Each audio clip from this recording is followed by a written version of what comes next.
One of the reasons I'm enjoying making these videos is that more and more people are listening in, and we thank you for that very much. I don't know if I've gotten into it in great detail, but a large part of my background has to do with history and geography.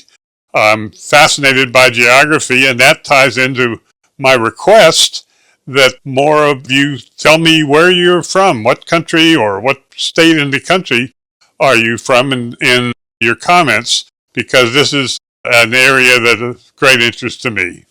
It's important that you all should know I make no claims to be something that what my advice is going to be worth anything. Anyone should do their own work. And I also have had history since 1975, a number of major mistakes as a result of which I've had considerable volatility in my results. And so therefore, once again, do your own work.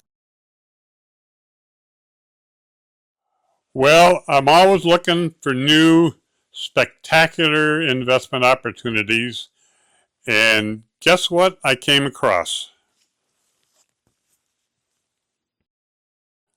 Peloton. I've been involved in exercise for a long time, although, never so much in terms of the stuff that Peloton makes than treadmills and bikes and stuff. More like weights and other areas. But I came across this article which talks about the fact that Peloton, at the top of the market when we were during the COVID problem and everybody was staying at home and buying a Peloton, the company was worth $50 billion. You know how much it's worth now? Two.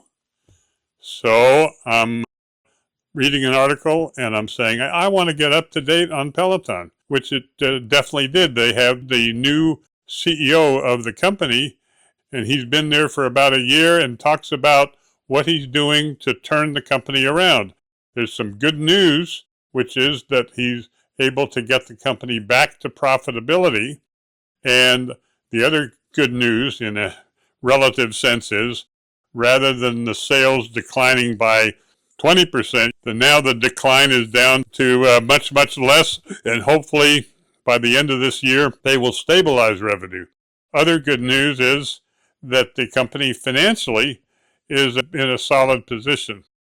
Is there bad news? Yes, there's bad news, evidently, because people think of it as a thing for being at the home, whereas what the new CEO wants to do is saying, okay, we've got a big potential market, and that is in the gymnasium industry, to have a Peloton equipment at gyms. And on top of that, they're doing, evidently, as I read the article, some interesting stuff with software and new types of things. So does that mean I'm going to recommend Peloton? No, no, no, no. But I will emphasize it on our watch list.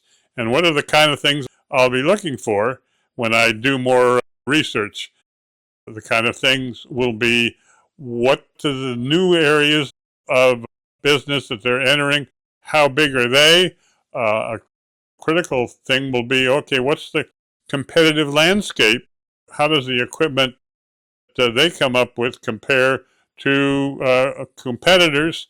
In a marketing standpoint, the article was talked quite a bit about that the enormous amount of goodwill and customer attention that they had 5 years ago got into the COVID situation. A lot of it is still there. It's a very well-known name, and that could help in terms of the CEO's ability to get a turnaround. So watch your local gymnasium, and if things get to the point where I've done enough research and I get optimistic enough, which gets to be the point where I start doing this, then you'll get a recommendation. Not now, but later. But nevertheless, I enjoy taking a look at turnarounds, and clearly we've got one with Peloton and a good CEO to work on it. If you want a copy of my book, The Speculator's Mosaic, just check below, or it can also be bought on Amazon.